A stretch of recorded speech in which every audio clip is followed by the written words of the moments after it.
Bonjour Seigneur, je m'excuse d'approcher la chatoyance de la sainteté universelle de votre grandeur, mais je veux simplement dire que la semaine dernière, j'ai prié pour avoir une promotion au travail. Mais là, j'ai eu une rétrogradation, ils ont dit coupe budgétaire, on m'a changé de poste. Seigneur éternel de votre éternité. Donc, si vous pouvez changer la rétrogradation pour la promotion, comme j'ai parlé la dernière fois dans ma prière, je me suis dit peut-être vous n'avez pas bien entendu, Seigneur éternel de l'éternité suprême. Donc, il faut changer l'exaucement de la prière. Amen dans votre sainteté, sainte éternellement.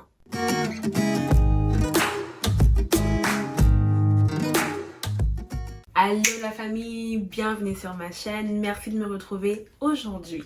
Pour la suite de la vidéo précédente, en tout cas le titre t'a déjà dit que qu'est-ce qu'on fait lorsque tu reçois une réponse de Dieu? Égard mon frère, c'est pas ça que tu as demandé, non ce n'est pas ce que tu voulais, tu n'as pas gêné pour ça là. Abonne-toi d'abord, pourquoi tu veux regarder la vidéo aussi comme ça là sans cliquer sur le petit bouton rouge? Je vivais ma vie, j'étais en train d'apprendre dans l'épreuve, j'apprenais sur l'humilité, la patience, la croissance spirituelle, je me sentais vraiment devenir presque Paul, hein? Non mais oui, dans ma persécution comme ça, je me disais, non, je ne suis pas loin de Paul, Pierre et tous les apôtres. Et le 6 octobre 2015, je reçois une lettre de l'immigration. Compte tenu de votre demande et des documents à l'appui que vous avez fournis, j'ai examiné avec soin l'ensemble des informations et je conclus que vous ne répondez pas aux exigences de la loi sur l'immigration et la protection des réfugiés et de son règlement d'application.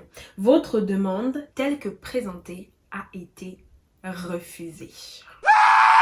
Et qui est, est-ce que c'est fini? Attends, si vous ne désirez pas présenter une demande de rétablissement, vous devez quitter le Canada immédiatement. Non, ça a dit que quand j'ai d'abord reçu la lettre là, tu commences d'abord, tu dis à Dieu, mais on a un problème. Non, je ne comprends pas, parce que ça va faire presque 1 an, je suis dans ce désert, cette épreuve, j'ai pris, j'ai vu ma vie, je me soumets, et puis c'est ça la réponse que moi je reçois. Donc, permis de travail refusé, il faut qu'Ayama rentre chez elle. Donc, comme la lettre me l'a dit, en fait, j'avais 2 options. J'avais l'option soit de partir, soit de rester et demander un rétablissement de statut. Mais je ne sais même pas sur quelle base tu peux demander un rétablissement de statut parce que c'est quoi ton statut en fait? Tu n'es pas étudiante. On vient de te dire que tu ne peux pas te qualifier en tant que travailleur. Donc, tu as rétabli quoi exactement? En plus, l'argent commençait vraiment à finir. Donc, mes options étaient vraiment très limitées. Je me tourne donc vers ma demande de résidence permanente pour me dire que, gars, on est rendu où? Pour ceux qui ne sont pas au Canada, pour devenir résident permanent lorsque tu as fait tes études, tu fais d'abord un certificat de sélection du Québec, tu as fait tes études au Québec. Le certificat de sélection du Québec, là, il était supposé prendre 1 an ou au plus 2 ans.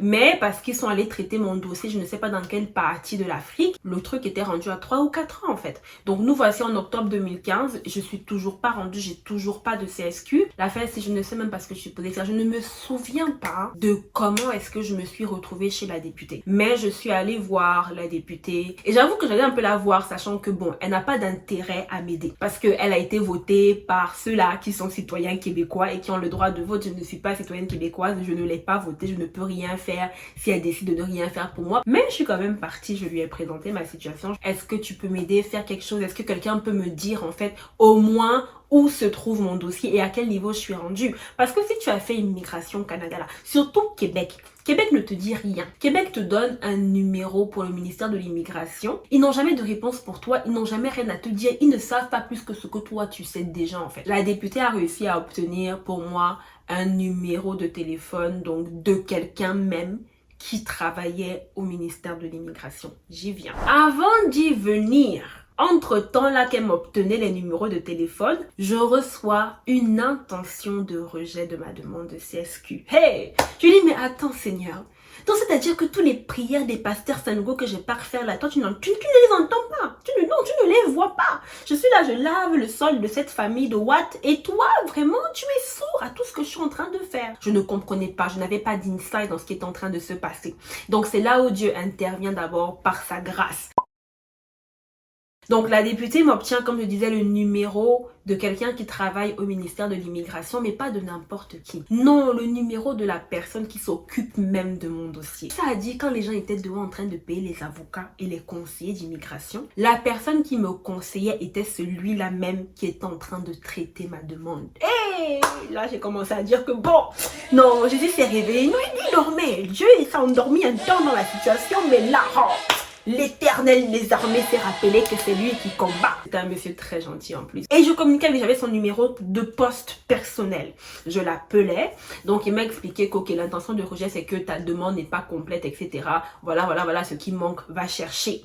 Je rassemble ce qui manque, j'envoie. Je suis sûre que non, là, le CSQ est en train d'arriver. Donc, entre-temps, donc, j'avais choisi de faire une demande de rétablissement de statut. Et là, j'ai renvoyé donc la demande de CSQ. Ils ont changé donc ma localisation pour, je ne sais pas, ils pensaient que j'étais pour maintenant me remettre au Québec et essayer de me remettre dans le temps normal. Donc, je suis là comme ça. Je dis non, j'attends le Seigneur.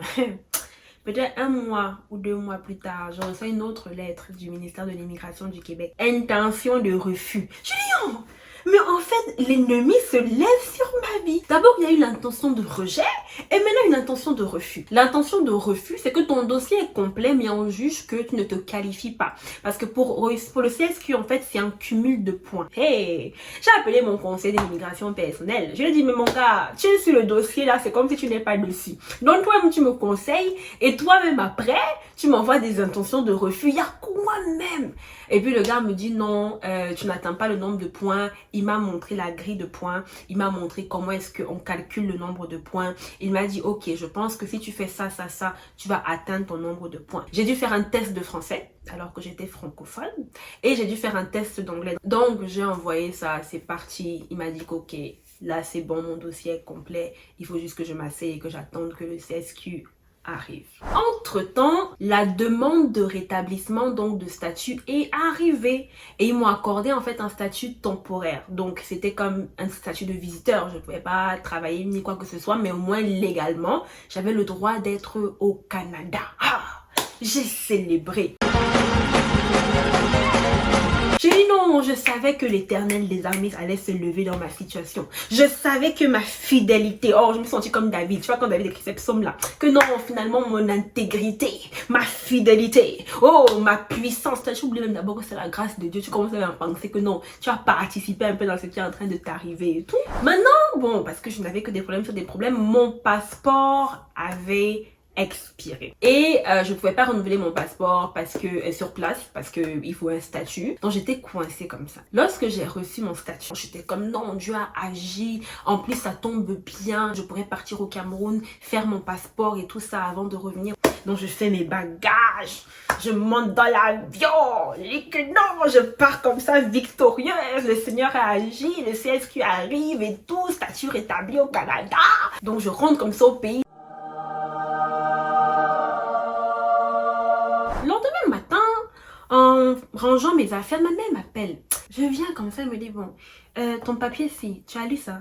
Je dis, ah, je n'ai pas lu ça, comment? J'ai lu, j'ai bien lu même, c'est comme ça, je suis rentrée dans l'avion. Elle me dit, tu as lu? Je dis, oui, j'ai lu. Elle me dit, attends, hein. Un matin, elle prend le papier, elle me dit, ok, fiche de visiteur, il n'y a pas de problème, tes informations, délivré avril 2016, expiration juillet 2016. Et puis c'était écrit en bas, hein, en gros caractères, en caractère gras, vraiment pour que tu ne le manques pas.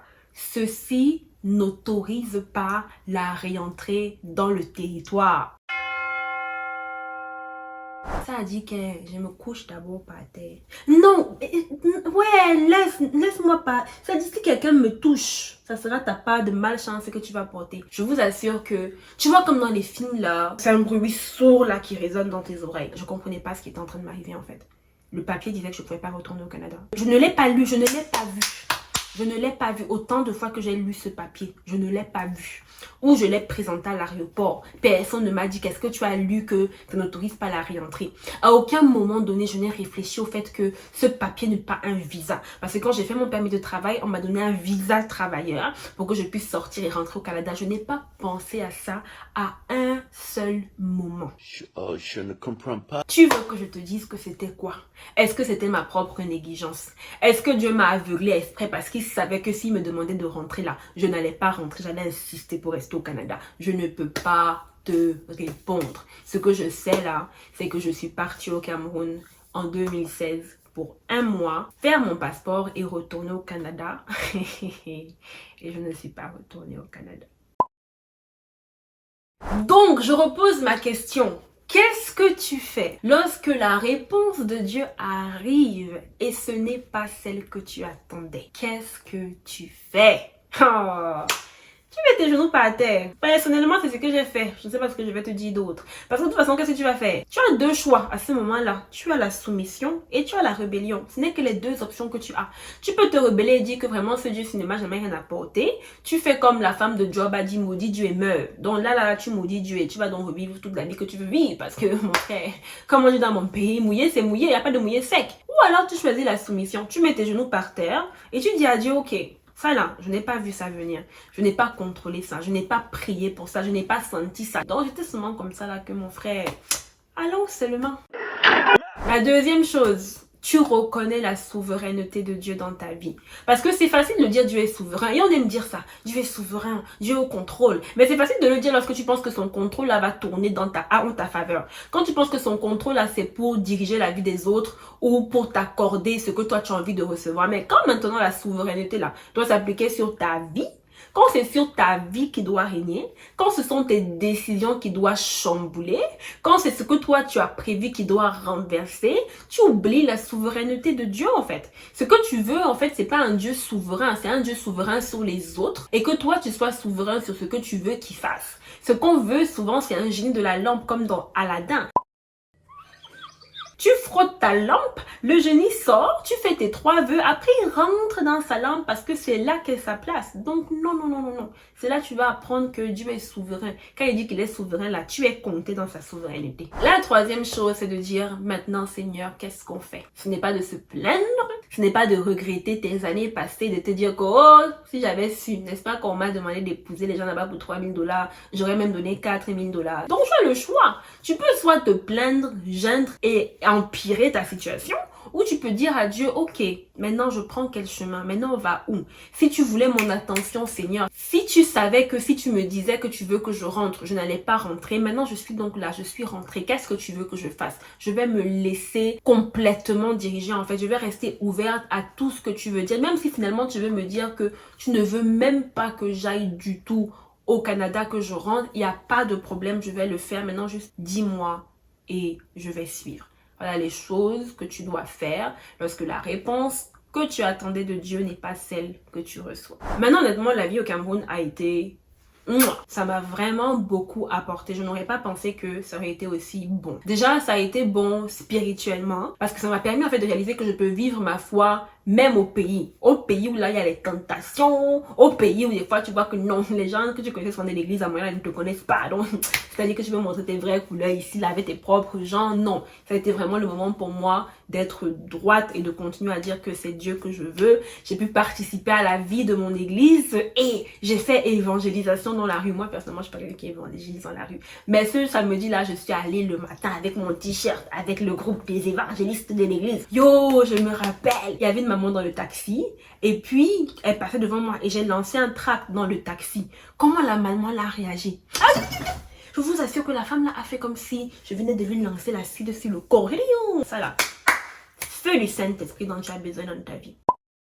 J'ai pu montrer un témoignage différent, tu sais, de avant que je ne vienne à Christ et que je vivais au pays et de maintenant. Donc la reconstruction même qu'il fallait faire sur ma réputation entre guillemets ou mon identité ou la façon dont ma famille posait le regard sur moi, Dieu l'a complètement changé. Et le plus important, j'ai pu passer du temps avec ma fille. Quand j'ai pu la récupérer après, pour elle, c'est bon, là, j'étais sa mère, tout ça, parce qu'on a pu avoir ce temps-là au Cameroun où vraiment, on a pu apprendre à se connaître, à lui manifester de l'amour, elle a appris à s'attacher à moi, fait qu'elle savait maintenant qui j'étais, au-delà d'être une personne sur les vidéos WhatsApp ou Skype, ou je ne sais même plus comment on se parlait à l'époque, quoi. Donc bref, ça a vraiment été un moment intense de bonheur, ça a été un moment de joie. Certes, je ne m'y attendais pas, mais honnêtement, ça m'a fait beaucoup de bien. Regarde, go. Donc regarde comment était chocolat, j'étais en pagne là pour aller travailler le matin, bon, travailler sans salaire, mais ce n'est pas grave, je travaillais quand même, c'était vraiment une bonne période, c'était vraiment une bénédiction. J'aurais jamais imaginé que ça aurait pu en être une. Ça m'a fait énormément de bien. Donc j'ai envie de te dire que même si Dieu répond à ta prière de façon différente de ce à quoi tu t'attendais, lui, il sait ce qu'il fait, il sait ce qui est meilleur pour toi. Peut-être que tu vas pas forcément le voir directement comme moi. Peut-être que c'est au ciel que tu vas t'en rendre compte. Mais ça fait partie en fait du processus de faire confiance à Dieu. C'est de croire vraiment qu'il veut le meilleur pour toi. Dieu me l'a rappelé encore et encore et encore. Et il vous l'a dit dans Jérémie, les plans qu'il a pour vous ne sont pas des plans de malheur. Donc au départ, tu peux l'interpréter comme le mal. Tu peux te dire que oh, les flèches enflammées de l'ennemi, tu ne comprends pas parce que c'est toi qui envoie le feu du Saint-Esprit. Donc je trouve ça très très contradictoire. Donc nous, on veut que le feu brûle en nous. On est là, brûle en moi, brûle en moi. Mais quand c'est tes ennemis, les feux doivent seulement brûler tes ennemis à l'extérieur sans les brûler à l'intérieur. Je ne comprends pas, mais bref. J'espère que ça t'a encouragé. Si tu es en train de vivre une épreuve, si tu as reçu récemment une réponse qui n'est pas celle que tu attendais, si tu te sens un peu perdu, c'est de continuer à faire confiance à Dieu, de te soumettre à lui et de réellement appliquer le fait qu'il est souverain. Il fait ce qu'il veut, mais crois-moi, ce qu'il veut est toujours ce qui est bon pour toi. Peut-être pas à ton sens, peut-être pas au sens de ta chair, peut-être pas comment le monde le définit, mais lui, il sait en quoi c'est bon pour toi. Abonne-toi! On est en train d'aller à 750. Ok, voilà ce qu'on va faire. Si tu t'abonnes ici, là, tu partages la vidéo, hein, et j'arrive à 750 abonnés, je vous raconte la suite. Parce que je suis en train de filmer depuis Montréal, Canada. Donc, comment est-ce que je me suis retrouvée ici? Tu as envie de savoir, non? Abonne-toi, partage la vidéo, clique la chaîne de notification pour connaître quand est-ce que ma prochaine vidéo va sortir. Suis-moi sur Instagram, @SamanthaTom. Lâche-moi un commentaire pour me dire ce que tu as pensé de la vidéo. Dis-moi ce que toi, tu as appris durant ton épreuve, ou du moins durant la dernière épreuve, parce que d'habitude on en a plus qu'une seule dans la vie. Et souviens-toi que même si tu es déçu par la réponse de Dieu, c'est ta responsabilité de veiller sur ton cœur.